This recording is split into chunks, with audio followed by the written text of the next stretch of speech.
Hello friends, welcome to my channel happy family சமையல். Channel பிடிச்சிருந்துச்சுன்னா like பண்ணுங்கள், share பண்ணுங்கள், சப்ஸ்கிரைப் பண்ணுங்கள், பக்கத்தில் உள்ள பெல் ஐக்கானை கிளிக் பண்ணுங்கள். அப்போ தான் நாம் போடுற வீடியோ எல்லாமே உடனுக்குடனே உங்களுக்கு நோட்டிஃபிகேஷனில் காட்டும். இன்றைக்கி நாம் மிளகு பொங்கல், மெதுவடை, சாம்பார், கேசரி எல்லாம் எப்படி செய்யலான்னு பார்க்கலாம் வாங்க. ஒரு கிராண்ட் பிரேக்ஃபாஸ்ட் மெனு இன்றைக்கி நம்ம செய்ய போகிறோம். ஒரு அரை டம்ளர் அளவுக்கு பாசிப்பருப்பு சேர்த்துட்டு லைட்டாக வறுத்துக்கோங்க, சூடேறுற வரைக்கும் வறுத்துக்கோங்க. நம்ம சக்கரை பொங்கலுக்கு வறுக்கிற மாதிரி நல்லா கோல்டன் ப்ரௌன் கலர் வரைக்கும் வறுக்க வேண்டாம். லைட்டாக சூடேறுனா போதும். நான் 2 கப்பு அளவுக்கு பச்சரிசி எடுத்திருக்கேன். அதுக்கு அரை கப்பு அளவுக்கு பாசிப்பருப்பு வறுத்துட்டு நல்லா கழுவிட்டு 7 கப்பு அளவுக்கு தண்ணி சேர்த்துருக்கேன். 1 கப் அரிசிக்கு 3.5 கப் அளவுக்கு தண்ணி சேர்த்துக்கோங்க, சரியாக இருக்கும். 1 ஸ்பூன் நெய், உப்பு தேவையான அளவுக்கு சேர்த்துட்டு நல்லா ஒரு 7 விசில் விட்டு குழைய வேக வச்சு எடுத்துக்கோங்க. தாளிப்புக்கு ஒரு 5 ஸ்பூன் அளவுக்கு நெய் சேர்த்துக்கோங்க. நான் ஃபுல்லாக நெய் சேர்த்துருக்கேன். உங்களுக்கு நெய் வாசனை அதிகம் பிடிக்காதுன்னா இந்த டைமில் கொஞ்சம் நெய்யும் கொஞ்சம் ரீஃபைண்ட் ஆயிலும் கலந்து சேர்த்துக்கோங்க. நெய் இப்போ காஞ்சோடனே 1 ஸ்பூன் அளவுக்கு மிளகு சேர்த்துக்கோங்க, 1 ஸ்பூன் அளவுக்கு ஜீரகம் சேர்த்துக்கோங்க. இஞ்சி ஒரு சின்ன துண்டு இஞ்சி பொடியாக கட் பண்ணி சேர்த்துக்கோங்க. ஒரு கைப்பிடி அளவுக்கு முந்திரி பருப்பு சேர்த்துக்கோங்க. கருவேப்பிலை ஒரு கொத்த அளவுக்கு சேர்த்துக்கோங்க. சேர்த்துட்டு முந்திரி நல்லா கோல்டன் ப்ரௌன் கலர் வர வரைக்கும் அடுப்பை லோ ஃப்ளேமில் வச்சுட்டு நல்லா கலந்து கொடுங்க. நாம் முந்திரி கோல்டன் ப்ரௌன் கலர் வந்ததுக்கப்புறம் நம்ம வறுத்து வச்சுருக்க எல்லாத்தையும் நம்ம பொங்கலில் சேர்த்துட்டு கலந்து கொடுத்தோன்னா நம்மளோட மிளகு பொங்கல் ரெடி ஆயிரும். சாம்பார் வைக்கிறதுக்கு 1 டம்ளர் அளவுக்கு சிறுபருப்பு சேர்த்துக்கோங்க. பாசிப்பருப்பு சேர்த்துட்டு நல்லா வாஷ் பண்ணிக்கோங்க. 2-3 டைம் வாஷ் பண்ணிவிட்டு தக்காளி, நாட்டு தக்காளி ஒரு 4 தக்காளி அளவுக்கு பழமாக சேர்த்துக்கோங்க. பூண்டு ஒரு 6-7 பல் சேர்த்துக்கோங்க. மஞ்சத்தூள் கொஞ்சமாக சேர்த்துட்டு பருப்பு மூழ்கிற அளவுக்கு தண்ணி சேர்த்து ஒரு 4 விசில் விட்டு எடுத்துக்கோங்க. குக்கர் மூடி போட்டு ஒரு 4 விசில் அளவுக்கு விட்டு எடுத்துக்கோங்க. ஒரு பாத்திரத்தில் 2 ஸ்பூன் அளவுக்கு எண்ணெய் சேர்த்துக்கோங்க. எண்ணெய் சூடானோன்னா 1 ஸ்பூன் அளவுக்கு கடுகு உளுந்து சேர்த்துக்கோங்க. கடுகு பொரிஞ்சோன்னா 1 ஸ்பூன் அளவுக்கு ஜீரகம் சேர்த்துக்கோங்க. 2 காஞ்ச மிளகாய் சேர்த்துக்கோங்க. ஒரு வெங்காயம், பெரிய வெங்காயத்தை கட் பண்ணி சேர்த்துக்கோங்க. பச்சை மிளகாய் 3 பச்சை மிளகாய் கீரி சேர்த்துக்கோங்க. சேர்த்துட்டு நல்லா கலந்து கொடுங்க. வெங்காயம் லைட்டாக வதங்கி வந்தோன்னே நம்ம கட் பண்ணி வச்சுருக்க காய்கறிகள் சேர்த்துக்கலாம். நான் இன்றைக்கி முருங்கைக்காய், கேரட்டு, பீன்ஸு, உருளைக்கிழங்கு எல்லாமே கட் பண்ணி சேர்த்துருக்கேன். உங்களுக்கு விருப்பமான காய்கறிகள் நீங்கள் சேர்த்துக்கலாம். காய் லைட்டாக எண்ணெயிலே நல்லா வதக்கி கொடுங்க. அரை ஸ்பூன் அளவுக்கு மஞ்சத்தூள் சேர்த்துக்கோங்க. உப்பு சாம்பாருக்கு தேவையான அளவுக்கு உப்பு சேர்த்துக்கோங்க. நாம் பொங்கல்லையும் உப்பு சேர்த்துருக்கோம், அதனால் கச்சிதமாக பார்த்து சேர்த்துக்கோங்க. சாம்பார் பொடி 2 ஸ்பூன் அளவுக்கு சேர்த்துக்கோங்க. சேர்த்துட்டு நல்லா கலந்து கொடுங்க. சாம்பார் பொடி பச்சை வாசனை போகிற வரைக்கும் கலந்து கொடுத்துட்டு காய்கறி மூழ்கிற அளவுக்கு தண்ணி வச்சுக்கோங்க. காய் நல்லா முக்கால்வாசி வெந்ததுக்கப்புறம் நம்ம வேக வச்சு வச்சுருக்க பாசிப்பருப்பை சேர்த்துக்கலாம். நான் நாட்டு தக்காளி சேர்த்துருக்கேன், அதுலேயே புளிப்பு இருக்கும். நீங்கள் நார்மல் தக்காளி சேர்க்குறீங்க அப்படின்னா இந்த டைமில் புளிக்கரைசல் கொஞ்சமாக சேர்த்துக்கோங்க. ஒரு சின்ன நெல்லிக்காய் அளவுக்கு புளியை கரைச்சி சேர்த்துக்கோங்க. கருவேப்பிலை, மல்லித்தலை கொஞ்சமாக கட் பண்ணி சேர்த்துக்கோங்க. ஒரு கொதி விட்டு இறக்குனீங்களா நம்மளோட டிஃபன் சாம்பார் ரெடி ஆயிரும். அவ்வளோதான் ஃப்ரெண்ட்ஸ், நம்மளோட டிஃபன் சாம்பார் ரெடி ஆயிடுச்சு.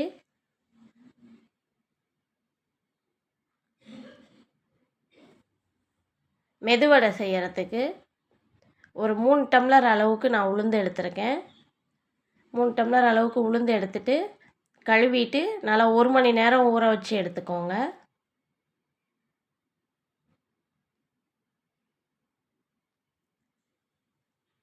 ஒரு மணி நேரம் ஊறின உளுந்தை நம்ம மிக்ஸி ஜாரில் சேர்த்துக்கலாம். அதுக்கு நான் பச்சை மிளகாய் ஒரு 10 மிளகாய் சேர்த்துருக்கேன். பச்சை மிளகாய் இப்போ லாஸ்ட்டாக கட் பண்ணியும் சேர்த்துக்கலாம். அது குழந்தைங்க வாயில் தட்டுப்பட்டுச்சுன்னா சாப்பிட மாட்டாங்க, அதனால் இந்த மாதிரி நான் மிக்சியில் அரைச்சி சேர்த்துக்கிறேன். நம்ம ஊற வச்ச உளுந்து, உப்பு, ஒரு சின்ன துண்டு இஞ்சி எல்லாமே சேர்த்துட்டு நல்லா மைய அரைச்சி எடுத்துக்கோங்க. கிரைண்டர்லையும் அரைக்கலாம், மிக்ஸி ஜார்லேயும் அரைச்சிக்கலாம். நான் இன்றைக்கி மிக்ஸி ஜாரில் தான் அரைச்சிருக்கேன். வெங்காயம் ஒரு 2 வெங்காயத்தை பொடியாக கட் பண்ணி சேர்த்துக்கோங்க. ஒரு சின்ன துண்டு இஞ்சியை பொடி பொடியாக கட் பண்ணி சேர்த்துக்கோங்க. கருவேப்பிலை கொஞ்சமாக சேர்த்துக்கோங்க. மல்லித்தழை கொஞ்சமாக கட் பண்ணி சேர்த்துக்கோங்க. மிளகு 1 ஸ்பூன் அளவுக்கு சேர்த்துக்கோங்க. நீங்கள் முழு மிளகாய் சேர்த்தாலும் சரி, இல்லை லைட்டாக இடிச்சிட்டு சேர்த்தாலும் சரி. மிளகு 1 ஸ்பூன் அளவுக்கு சேர்த்துக்கோங்க. 1 ஸ்பூன் அளவுக்கு ஜீரகம் சேர்த்துக்கோங்க.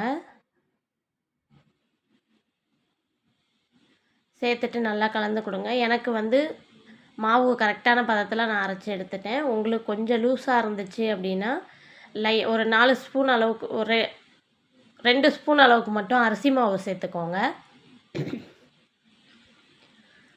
சேர்த்துட்டு ஒரு வாணலியில் எண்ணெயை சூடு பண்ணிக்கோங்க. எண்ணெய் நல்லா சூடானோடனே நம்ம அடித்து வச்சுருக்க உளுந்தை வடையாக தட்டி சேர்த்துக்கலாம். எண்ணெய் நல்லா காஞ்சிருக்கணும். வடை சேர்த்ததுக்கப்புறம் அடுப்பை மீடியம் ஃப்ளேமில் வச்சுருங்க. இல்லாட்டி வடை போட்ட உடனே செவந்து வந்துடும், உள்ளுக்குள்ளே வேகாமல் இருக்கும். மீடியம் ஃப்ளேம்லேயே வச்சு நம்ம வச்சுருக்க மாவு எல்லாத்தையும் இதே மாதிரி தட்டி எடுத்திங்கன்னா நம்மளோட மெதுவடை ரெடி ஆயிரும்.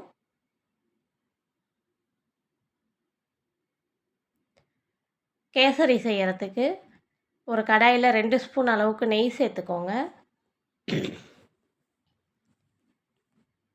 நெய் நல்லா சூடானோடனே 2 ஸ்பூன் அளவுக்கு ரவை சேர்த்துக்கோங்க. ரவையை நல்லா வறுத்து கொடுத்துக்கோங்க.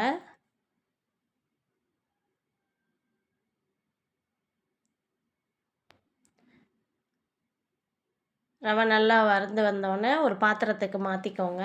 அதே கடாயில்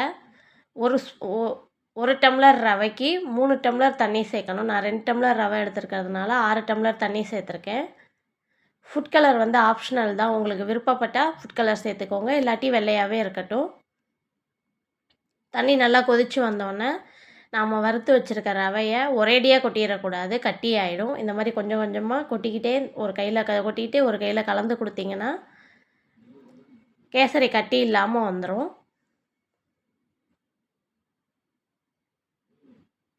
பாருங்க, கட்டியே இல்லாமல் நல்லா வந்துருச்சு. மீடியம் ஃப்ளேமில் வச்சுட்டு நல்லா வதக்கி விடுங்க. கேசரி ரவை நல்லா வெந்து வந்ததுக்கப்புறம் 2 டம்ளர் அளவுக்கு சர்க்கரை சேர்த்துருக்கேன் நான். உங்களுக்கு சுகர் அதிகம் வேணாம் அப்படின்னா 1.25 டம்ளர் அளவுக்கு சேர்த்தா போதும். சர்க்கரை கடைசியாக சேர்க்கறதுனால கேசரி எவ்வளோ நேரம் ஆனாலும் சாஃப்டாகவே இருக்கும். முன்னாடியே சர்க்கரையை சேர்த்துறாதீங்க, கடைசியாக சேருங்க. 2 ஸ்பூன் அளவுக்கு ஏலக்காய் தூள் சேர்த்துக்கோங்க. சேர்த்துட்டு நல்லா கலந்து கொடுங்க.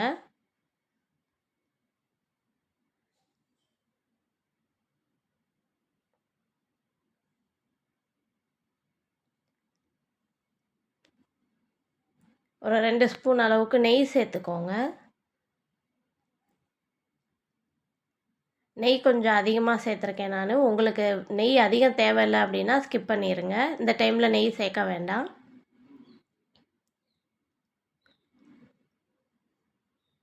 சேர்த்துட்டு நல்லா கலந்து கொடுங்க. முந்திரி திராட்சை ஒரு 2 ஸ்பூன் அளவுக்கு நெய் சேர்த்து, நெய் நல்லா சூடானோன்னே முந்திரியும் திராட்சையும் வறுத்து சேர்த்திங்கன்னா நம்மளோட கேசரி ரெடி ஆயிரும். முந்திரி திராட்சை வறுக்கும்போது ரெண்டையும் ஒன்றா சேர்க்காதீங்க.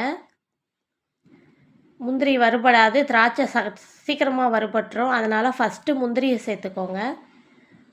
முந்திரியை சேர்த்துட்டு லைட்டாக கலந்து கொடுங்க. முந்திரி லைட்டாக கலர் மாறும், அந்த டைமில் திராட்சையை சேர்த்து நல்லா கலந்து கேசரியில் சேர்த்திங்கன்னா நம்மளோட டேஸ்டியான கேசரி ரெடி ஆகிடும்.